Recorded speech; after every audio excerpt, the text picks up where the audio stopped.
Hello. Bom dia, povo de Deus. Bom dia, meu rebanho virtual. Cadê vocês? Norton, meu irmão, primeiro a entrar. Maravilha. Bom dia, cara. Tudo bem com você aí? Frio em Floripa. Aqui já dei minha corridinha hoje. Nada de frio, rapaz. Aqui é só esse calorzão gostoso. Só hoje tá meio nublado, mas tá claro pra caramba. Bom dia, Kelly. Bom dia, Ana. Bom dia, dona Nájila. Bom dia, Érica. Érica está em Sydney, não é isso, Érica? Não me lembro se a cidade é Sydney, mas eu sei que está na Austrália. Seja bem-vinda, Betânia, Juliana, Claudinha Camarote, Lani. Bom dia, Mariane. Foi aniversário da tua princesa. Deus te abençoe e abençoe sua casa. O Norton, meu irmão, está dizendo que lá em Floripa está um vento frio. Deus me livre. Rapaz, eu gosto de frio, dá pra gente se arrumar, né? Mas assim, em alguns meses do ano e pronto. Meu negócio é sol, praia, calor, suor. Sou mais desse tipo aí. É em Sydney, a Érica tá confirmando aqui. Legal, Érica. Dona Iraides, que bom a senhora entrando aqui. Dona Sônia, Robertinha, Jaqueline, seja bem-vinda. Selma, minha fiel escudeira. Dona Núbia também entrou. Todos juntos. Marcelinha, Marcela e Vitinho, Deus abençoe vocês. Esqueci de desativar as notificações do meu WhatsApp aqui. Fica entrando direto, mas ok. Bênção, gente. Bom estarmos juntos. A gente está dando sequência ao nosso estudo do Gênesis. Tem sido palavras e temas muito importantes para nós. E eu espero que essa de hoje seja também um grande ensinamento para as nossas vidas. Se você quiser se adiantar, enquanto a turma vai entrando aí, pode abrir no capítulo 12. A gente leu na quarta-feira o capítulo 12, o comecinho. Vamos seguir nesse capítulo 12, porque conforme eu disse, esse é um capítulo assim de virada. É uma virada no enredo bíblico. Dos capítulos 1 ao 11, a gente viu a criação, e a gente viu a corrupção desta criação a partir do pecado de Adão e Eva e como isso degringolou, né? O Caim que matou Abel, depois uma família totalmente desmantelada, um descendente dele chamado Sete, absurdamente violento, vingativo. Depois a humanidade se torna tão corrompida que padece completamente debaixo das águas do dilúvio. Deus resgata apenas uma família que lhe tinha sido fiel e obediente, família de Noé. A partir dessa família, toda a humanidade é repovoada. Deus faz uma aliança com esse povo de que não mais destruiria o mundo através de águas. E então chega no capítulo 11, mostrando que a humanidade continuou se corrompendo e inclinada aos desejos e paixões do seu próprio ventre e do seu próprio ego. Está lá no ápice desse relato, é o capítulo 11, logo antes de onde a gente vai ler aqui agora, com o relato da Torre de Babel. O homem arrogante em si mesmo, dizendo, vamos tomar o lugar de Deus. É mais ou menos isso que significa construir uma torre alta o suficiente para que cheguem aos céus, e a conclusão seria fazer para nós um grande nome. Aí você já viu comigo que o capítulo 12 dá uma virada nisso tudo. É como se Deus metesse a mão assim no tabuleiro da história e dissesse, para tudo, porque eu vou começar agora, na verdade, eu vou colocar em ação diante dos seus olhos o meu plano de restauração dessas coisas que estão corrompidas pelo pecado. Eu estou só recapitulando, tá, gente? Nem lemos ainda, para quem está chegando agora. E aí ele chama um homem da terra de Ur dos Caldeus, que já havia parado numa região chamada Arã, norte de onde hoje é Israel, lá para as bandas do Líbano, da Síria. E lá de cima Deus diz, Abrão, deixa a casa de teu pai Terá e segue para um caminho que eu vou te mostrar, e de ti eu farei uma grande nação e vou engrandecer o teu nome. Você vai ser essa mudança de paradigma, enquanto o paradigma do mundo distante de mim é um paradigma de autorrealização e autossuficiência, eu vou fazer para mim um grande nome, vai ser na força do meu braço e vai ser na competência das minhas habilidades. Deus diz, A força do teu braço e a competência das tuas habilidades vão te servir ao longo do caminho, mas quem vai te fazer um homem de nome grande sou eu. É o Senhor quem nos faz prosperar. E então começa a história com Abraão, esse é o capítulo 12, dei uma resumida até aqui, vamos orar e aí a gente vai começar a leitura do verso 4. Bom dia para todos que foram entrando aí enquanto eu estava recapitulando. Vamos orar e aí ler Gênesis 12, dos versos de 4 até o verso 10. Se alguém quiser escrever aí, Gênesis 12, de 4 a 10. Vamos orar? Deus, obrigado, Senhor, por mais um dia, mais uma sexta-feira. A gente tem o costume, Senhor, de dizer graças a Deus, hoje é sexta-feira. Sexta-feira é um dia gostoso, Pai, um dia que precede o fim de semana, mas quando nós te conhecemos, Jesus, a gente aprende que todos os dias são dias abençoados, porque cumpre-se em nós a palavra que está lá no livro das Lamentações de Jeremias, quando o Senhor diz que a cada nova manhã tu renovas sobre nós as tuas misericórdias.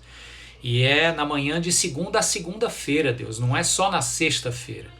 É todos os dias, todas as manhãs, é hoje o Senhor renovando sobre nossas vidas as tuas misericórdias. Muito obrigado, Senhor, porque são elas que nos possibilitam recomeçar, tentar de novo.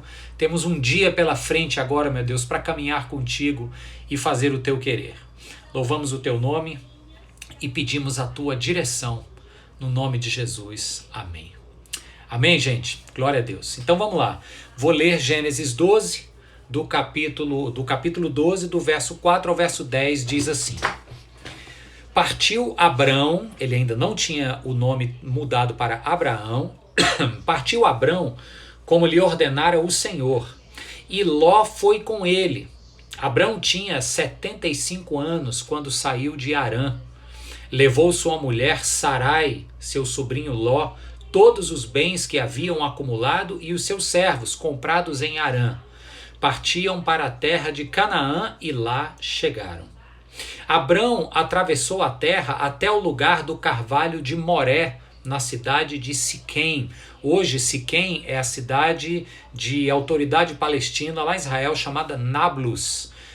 Os crentes, quando vão em viagem lá para Israel, nosso grupo já foi 2 vezes, a gente não vai até Nablus. É um lugar que não é, os cristãos e os judeus, acima de tudo, não são bem-vindos, tá?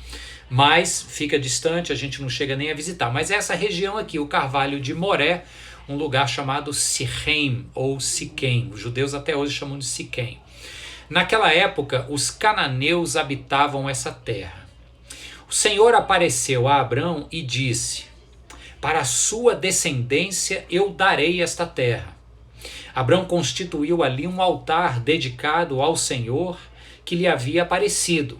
Dali prosseguiu em direção às colinas, a leste de Betel, onde armou acampamento, tendo Betel a oeste e a cidade de Ai a leste. Construiu ali um altar dedicado ao Senhor e invocou o nome do Senhor. Depois Abrão partiu e prosseguiu em direção ao Negueb. Abrão, então, daí segue para o Egito. Verso 10.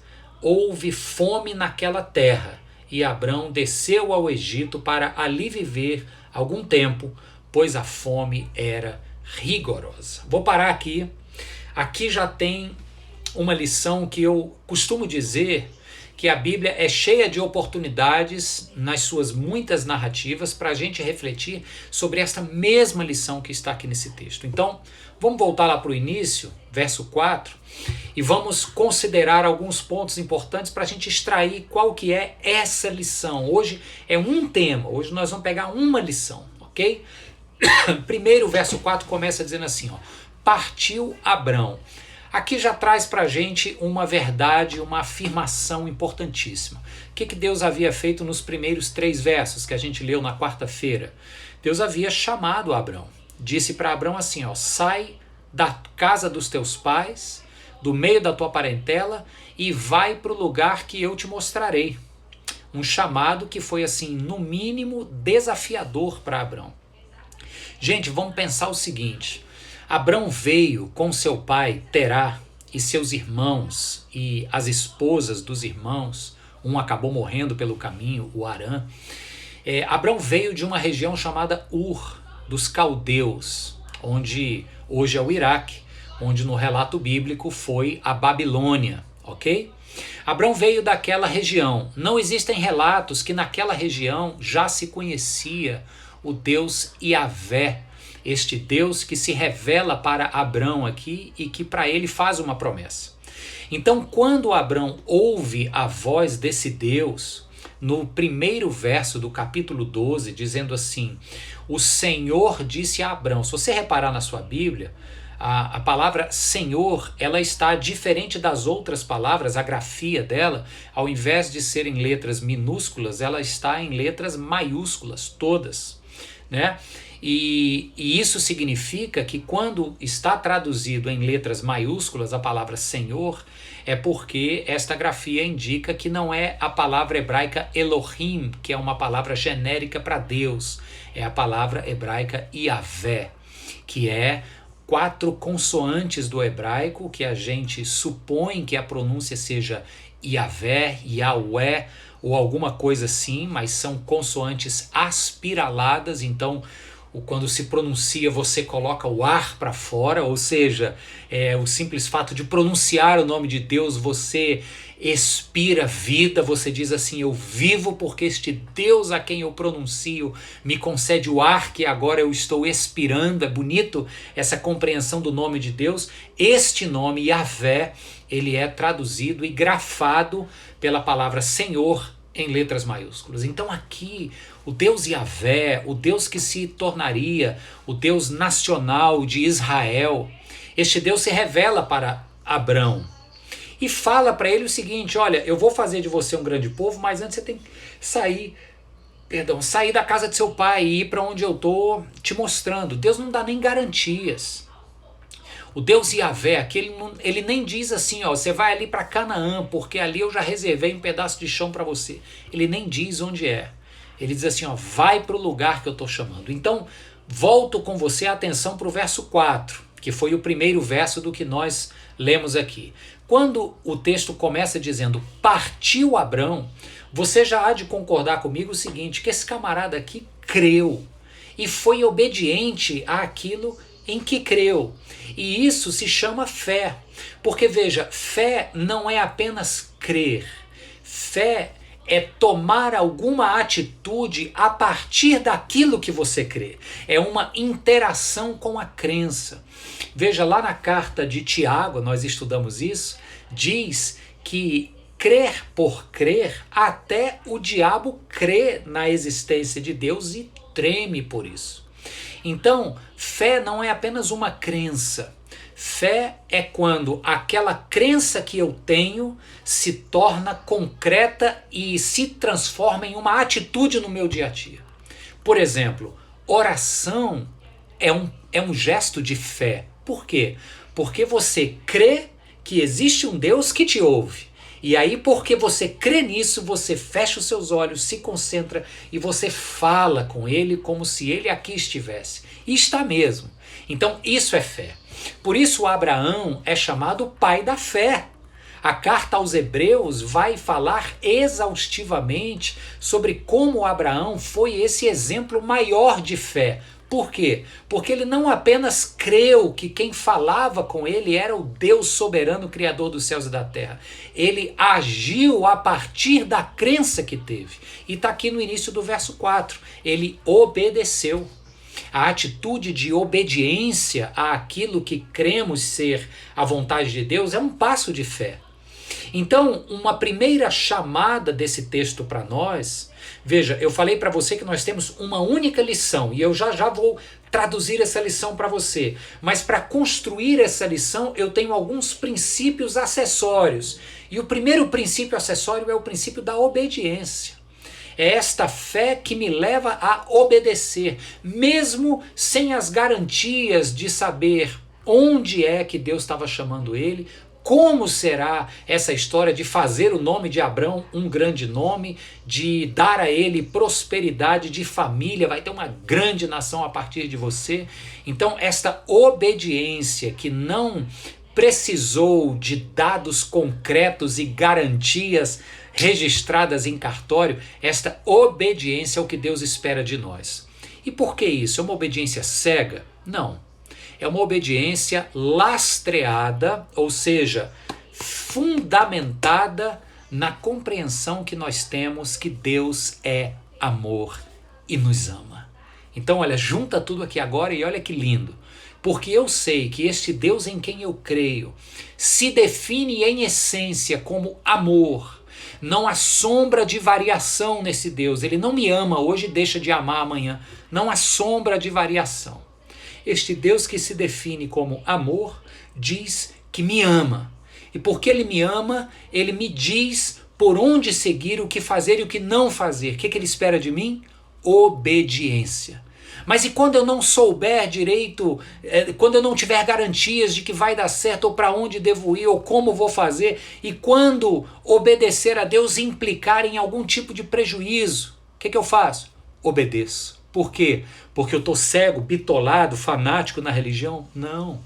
Porque eu tenho me relacionado com um Deus a quem eu tenho aprendido a amar, porque sei que ele me amou primeiro. E quando a gente ama, a gente confia e obedece. Amém, gente? Fica aí a dica para os filhos. Fica aí a dica para os pais. Relacionamento de pais e filhos não é baseado na autoridade do cajado que diz obedece, senão o pau vai comer. O relacionamento de pais e filhos é mais no sentido de que obedece porque eu te amo, e mesmo trazendo um prejuízo, uma limitação ou um desgosto agora, eu estou lhe dizendo isso porque eu te amo e sei que lá na frente vai ser o melhor para você. Maravilha, vamos seguir então. Aí ele diz, verso 5, Abraão leva a renca toda, Sarai sua mulher, seu sobrinho Ló, todos os bens que ele havia acumulado e os servos que havia comprado em Harã. Em outras palavras, o Abrão, como a gente diz aqui no Ceará, era estribado. Ele já estava estriba, ele já estava bem materialmente. Só que Deus havia dado uma promessa para ele que a prosperidade de Abraão não seria incompleta. A prosperidade de bens materiais ela é parcial, ela é incompleta. A prosperidade se realiza quando a bênção de Deus se materializa. E aqui no caso de Abraão, ele ia tornar famoso o nome de Abrão, ele ia dar uma descendência numerosa e um pedaço de chão para chamar de seu. Uma nação que seria bênção para todas as outras nações viria a partir deste patriarca, Abrão, cujo nome seria mudado para Abraão, pai de muitas nações.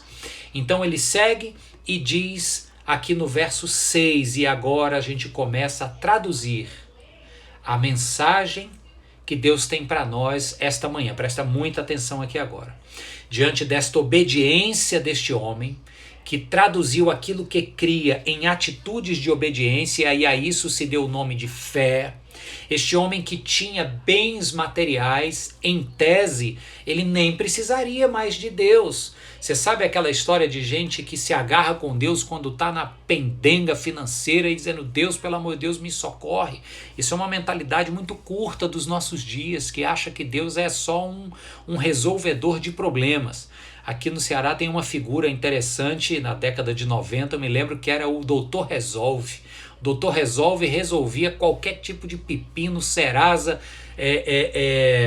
SPC, qualquer bronca trabalhista, o Doutor Resolve chegava lá e ajudava. Era uma espécie de advogado com cabo de lábia, conhecia os corredores e bastidores. Aí às vezes as pessoas acham que Deus é uma espécie de Doutor Resolve. Mas aqui o Abrão nos mostra que ele já estava resolvido. Se fosse como muito de nós, homens ocidentais do século 21, que quando estão caminhando pela vida aparentemente resolvidos e tendo tudo que têm, meio que colocam Deus de escanteio. Mas eu quero que você relembre comigo aqui, porque nós vamos entrar num verso que começa a nos mostrar a lição de hoje, mas você precisa relembrar que este homem, a respeito de quem estamos considerando, o Abrão, era um cara, como eu falei, estribado, era um cara que estava bem de vida, teoricamente não precisaria rogar pelas bênçãos do divino, porque já havia concretamente ao seu redor as bênçãos materiais que o homem almejava, mas aqui, diante da sua obediência e diante da promessa que Deus lhe dera, que ele teria uma terra, ele obedece, ele se enche de fé e parte na direção deste chão que seria seu, promessa de Deus. Aí o verso 6, então, vamos lá. Abrão atravessou a terra até o lugar do carvalho de Moré, em Siquém, e naquela época os cananeus habitavam nessa terra. Aqui começa uma pendenga que vai levar um bocado de tempo na história de Israel. A terra que Deus prometeu dar a Abrão, depois ao seu filho Isaque, ao seu filho Jacó, depois de 430 anos levanta Moisés para tirar o povo que estava cativo do Egito, para levar para essa terra, peregrina pelo deserto, Moisés morre, vem Josué e entra de fato com o povo na terra. O que é que o povo de Israel está vendo, e o Abraão é o primeiro que vai ver. Ele vai ver o seguinte: Deus nos deu uma promessa, Deus nos disse que a terra vai ser nossa, agora já tem gente morando lá, vai dar trabalho conquistar esse negócio. E a lição é essa, gente: caminhar em obediência a Deus não significa que a vida vai ser fácil. Vou repetir para você. Caminhar em obediência a Deus não é garantia que nós não teremos obstáculos. Deu para entender? Naquela época havia cananeus habitando a terra. Quando você lembra, se você tem um mínimo de conhecimento da narrativa bíblica aí na cabeça, você vai dar um salto aí de talvez uns quase 1000 anos para frente, e você vai ver o Josué mandando os espias na terra para olhar como é essa terra aqui, a terra de Canaã, onde os cananeus habitam. A etnia dos cananeus, ela se deriva numa série de outras subetnias. Quando os espias vão olhar a terra, eles dizem o seguinte: rapaz, esse povo aí é difícil. Lembra que o Josué envia 12 espias, um representante de cada tribo de Israel? Pois bem, vai lá os 12, e dos 12, 10 voltam dizendo o seguinte: vai dar muito trabalho, nós estamos lascados, tem gigante, tem homem grande nessa terra, o povo lá sabe o que é guerra e a gente está perdido. Então, o Abrão é o primeiro que bate o olho na terra e diz o seguinte: rapaz, eu estou vivendo em obediência, eu estou caminhando pela fé, mas isso não me garante que a vida não vai ser cheia de desafios a serem superados. Queridos, isso, muito ao contrário de ser uma má notícia, isso é uma grande palavra de esperança.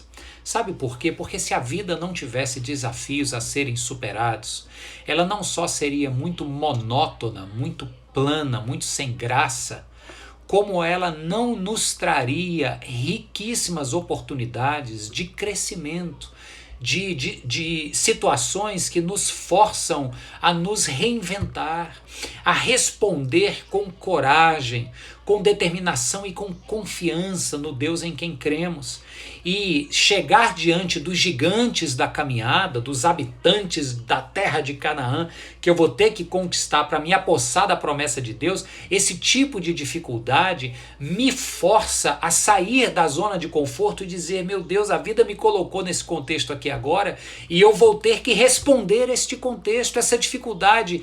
E quando a gente responde, se dando bem ou não se dando bem, olha, e isso é o que é bom, é ali onde está a esperança. Quando a gente responde aos desafios da vida e sai do jeito que a gente queria, ou então não, a gente sempre ganha alguma coisa em termos de aprendizado, em termos de melhora de vida. Ah, Mário, mas eu saí do outro lado ferido, foi um período difícil, isso me castigou muito. Puxa, a gente se compadece juntos, tá? Mas eu garanto para você que mesmo ferido, você pode dizer que acumulou grandes lições, para que num próximo desafio, talvez você erre menos, talvez você não cometa os mesmos vacilos do primeiro. Concorda comigo? Quem concorda diz amém aí. Eu tô achando vocês muito parados aí. Ai não, é porque os comentários estavam estavam travados aqui. Então eu sei que vocês estão comigo aí. Então a verdade é essa, gente. E aí não para por aí, deixa eu seguir aqui, ó. No o verso 6 então diz assim: havia os cananeus na época. Puxa vida, vai dar trabalho esse negócio. A primeira conclusão é: estar em obediência não me garante azeite, né? A vida não vai ser azeitada, lisinha, fácil. Vai ter dificuldade. Aí, verso 7. Então, o Senhor aparece a Abrão e diz o seguinte: Abrão, olha, eu vou te dar essa terra, a sua descendência vai tomar posse dela. Aí o Abrão cultua a Deus, ele constrói um altar, dedica ao Senhor. Repare que a palavra Senhor continua com as letras maiúsculas, então aqui o nome de Yahvé está sendo cultuado de maneira oficial por este pai da fé, que é o Abraão. E tal, verso 8, dali ele prossegue em direção às colinas a leste de Betel, onde arma um acampamento, tendo Betel a oeste e Ai a leste, constrói um altar dedicado ao Senhor e invoca o nome do Senhor. Verso 9, depois Abrão partiu e prosseguiu em direção ao Negueb. Onde é que o Abrão está agora? Na terra de Canaã, onde hoje é o estado de Israel. O deserto do Negueb é logo ali abaixo de Jerusalém, vai até ali embaixo. É um deserto onde o rei Davi perambulou demais, cuidando das ovelhas de seu pai, fugindo do rei Saul, empreendendo batalhas. Ele fala sobre o frescor das torrentes do Negueb, está lá nos Salmos de Davi. Então essa é a terra de Israel, Abraão está lá. Aí olha o que diz aqui no verso 10. Houve fome naquela terra. Aí você diz assim: puxa vida, mas não foi Deus que mandou ele para lá? Deus não disse que ele ia prosperar naquele lugar? Aí o Abrão chega e diz o seguinte: já tem cananeu morando nela, quer dizer, vai dar trabalho demais. Ah não, mas pelo menos deve ser uma terra fértil, vale a pena lutar por ela, vale a pena encarar os cananeus.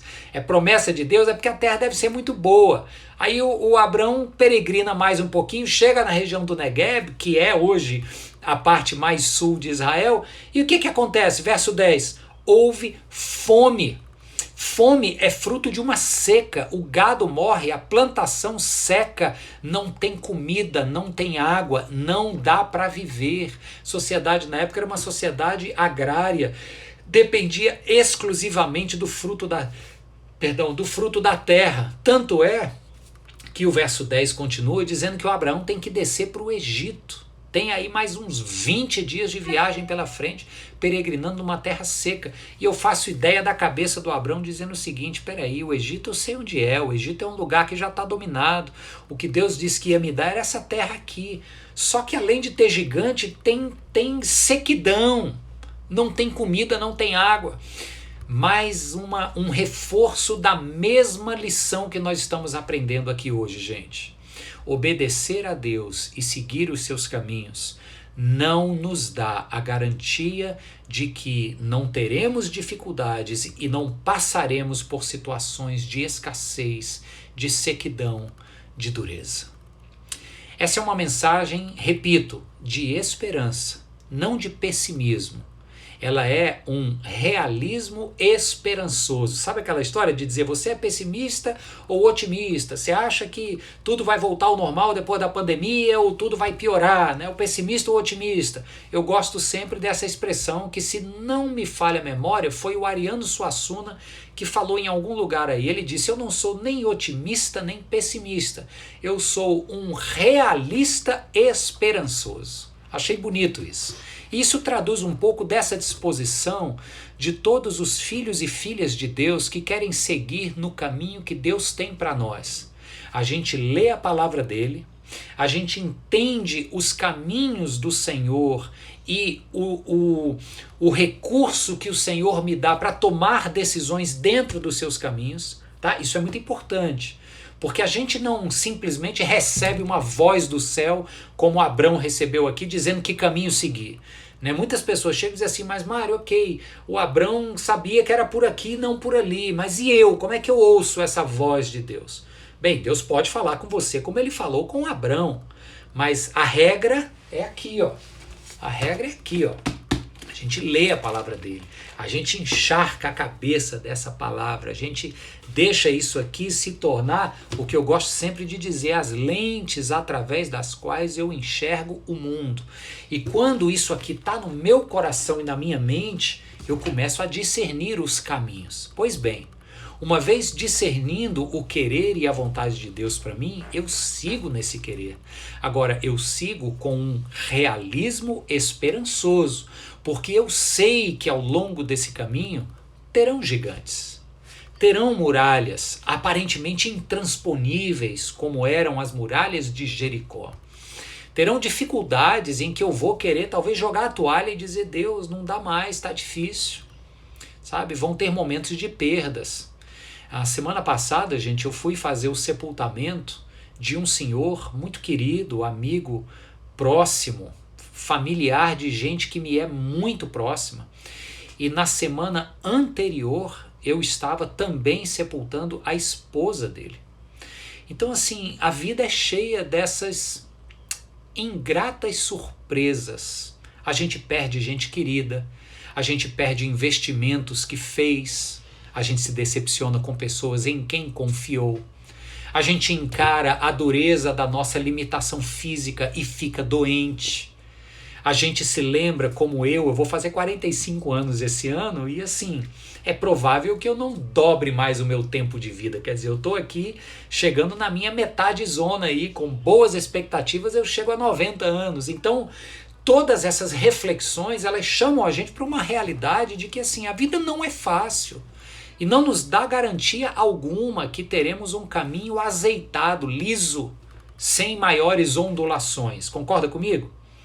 Então, quando eu digo que o Abrão é este exemplo para nós, que recebeu uma promessa de Deus, obedeceu para caminhar na direção dessa promessa e logo na entrada deu de cara com os habitantes de Canaã que iam dar trabalho para serem expulsos da terra, e você vai ver no relato do Pentateuco, especialmente no relato de Josué, a trabalheira que dá, e depois ele encara um fenômeno da natureza que privou a terra de água, e privando a terra de água, a seca o expulsou daquela terra, e Abrão tinha todo o direito de olhar para os céus e dizer, peraí Deus, hello, não estou entendendo mais nada aqui, o Senhor me chamou para cá, e além de me dar um susto com o tamanho daqueles cabas lá de Canaã, né, são grandes, difíceis da gente encarar, eu agora chego numa terra que não tem mais comida, vou ter que sair daqui, o que está havendo? Então, o Abrão aqui nessa hora, ele é esse paradigma de que a vida em obediência não será uma vida fácil. Ah, Mário, mas então camarada que não obedece, aí vai ser pior ainda. Aí vai ser pior ainda, porque aí ele está à mercê daquilo que ele pode fazer ou não fazer para tentar se resolver. Na caminhada com o Senhor Jesus à nossa frente, já sabemos que não seremos blindados contra as dificuldades da vida, mas também sabemos que não estaremos sós. E o Abrão nunca esteve só. Onde quer que ele pisou a planta dos seus pés, fosse em Canaã, no meio dos cananeus, fosse no Egito, diante de um faraó que queria pegar a mulher dele, onde o Abrão foi, Deus esteve com ele. E essa é a esperança final que nós temos. Nos momentos em que sepultamos entes queridos, em que lemos um diagnóstico desfavorável para a nossa saúde, no momento em que a gente se decepciona com pessoas ou que a gente dá de cara com uma crise econômica que nos faz ou nos força a repensar toda a nossa estrutura, nesses momentos em que a vontade seria arrancar os cabelos, olhar para o céu e praguejar, né, dizer besteira, nesses momentos a gente se lembra que nós não estamos sós, que tem alguém segurando na nossa mão e que a gente pode seguir adiante, porque a promessa que está sobre nós é que nós fazemos parte de uma história que está sendo escrita pelas mãos de Deus. E quem conhece isso aqui já sabe como essa história termina. Amém, gente? Maravilha! Que Deus abençoe você hoje com esta mensagem, que Deus te dê graça, Que Deus te dê tranquilidade, mas também que Deus te dê ousadia para dizer sim, Senhor. Vou caminhar na tua direção, mesmo sabendo que terei dificuldades, que vou enfrentar gigantes, que vai ter período de seca e de estiagem no meu dia a dia, mas eu vou te seguir, porque obedecer o Senhor é sempre a melhor escolha. Aleluia! Bom demais, gente! Falei para você que tinha uma única lição hoje nesse texto e eu espero que essa lição encoraje você, como está me encorajando agora, a seguirmos numa vida de obediência e de fé junto do nosso Deus. Vamos orar? Feche os seus olhos aí. Deus amado, obrigado mais uma vez, Senhor, por esse tempo de reflexão na Tua Palavra, por esse alimento, Deus. Obrigado pelo alimento. É isso que a Tua Palavra faz conosco. Ela nos sacia e nos fortalece. Minha oração é para que o Senhor nos ajude na nossa falta de fé, nos faça viver em obediência, porque a obediência é fruto da fé que temos no Senhor. Queremos caminhar contigo, Deus, na direção dos teus propósitos. Nos ajuda a discerni-los e nos dá a paz. Nós oramos por cura, restauração física do corpo e da mente, para todos aqueles que estão comigo agora nesta live ou que são parentes próximos ou conhecidos e que foram acometidos, seja do Covid-19, seja de qualquer outra enfermidade, do corpo ou da alma. Eu oro por cura física, por cura emocional. Em nome de Jesus, Senhor, nós estamos aqui juntos, clamando ao Senhor e já te agradecendo pela fé, dizendo muito obrigado. Amém e amém. Bom demais, gente. Vamos lá, deixa eu ver aqui quem esteve comigo. Eu sei quem entrou, porque eu dei bom dia para a turma que entrou às 9h30 e estou vendo aqui que a galera ficou até o fim, maravilha, muito bom. Você que entrou no meio do caminho, deixa eu te encorajar, a gente começa 9h30 em ponto. Eu estava falando pro meu irmão esses dias, que às vezes é um dos primeiros a entrar aqui, que eu fico aqui e tal, quando dá 9h30 no reloginho, eu entro lá. Pontualidade, às vezes eu entro meio corrido, às vezes dá alguma zica aqui, eu atraso, mas é 1 minuto, é 30 segundos. Então 9h30 a gente começa. Você que pegou correndo aqui no meio do caminho, bota um lembrete aí, segundas, quartas e sextas, 9h30, sem falta. Se algum dia acontecer alguma emergência e eu não puder estar aqui, pode ter certeza que eu vou avisar. Mas sem falta, segunda, quarta e sexta, ao vivo, 9h30 no meu Instagram, nós estaremos juntos estudando a palavra de Deus. Então te encorajo a entrar na hora, para você pegar o recado inteiro que o Senhor tem para você nesse dia, ok? Deus abençoe a todos. Selminha, um excelente final de semana. Faço das suas palavras as minhas palavras para todo mundo aqui. Um excelente final de semana para todos. Que Deus os abençoe. Minha boneca também está aqui também. Deus abençoe vocês. Jo é a minha fiel escudeira lá da associação. A gente cuida das crianças e da comunidade. Maravilha, gente. Forte abraço para todo mundo. Estou passando o dedo aqui. É muita gente falando. Que bênção. Legal demais. Vou desligar aqui. Esta live daqui a uns 10 minutinhos vai estar no YouTube da igreja. Se você entrou no meio do caminho e perdeu o início, vale a pena acessar lá, IP Nova Jerusalém, no YouTube. Clica lá na live número 9 de Gênesis. Forte abraço. Sim, gente, olha só, domingo agora vou começar uma minissérie de pregações sobre família, restaurando a família. A gente vai divulgar, já vai estar no Instagram da igreja, no meu também, mas eu sei que vai ser um tempo muito rico para nós. Serão 3 mensagens, por isso eu estou chamando de minissérie, todas sobre José do Egito e a sua trama familiar. Que lições a gente pode aprender desta trama que está aqui no livro de Gênesis, ok? Então convido você domingo agora, 10h30 da manhã, a estar comigo refletindo na família de José e aplicando lições para nossa família esses dias, tá bom? Forte abraço, Deus abençoe a todos e até segunda-feira aqui sem falta. Tchau, tchau, gente. Beijo.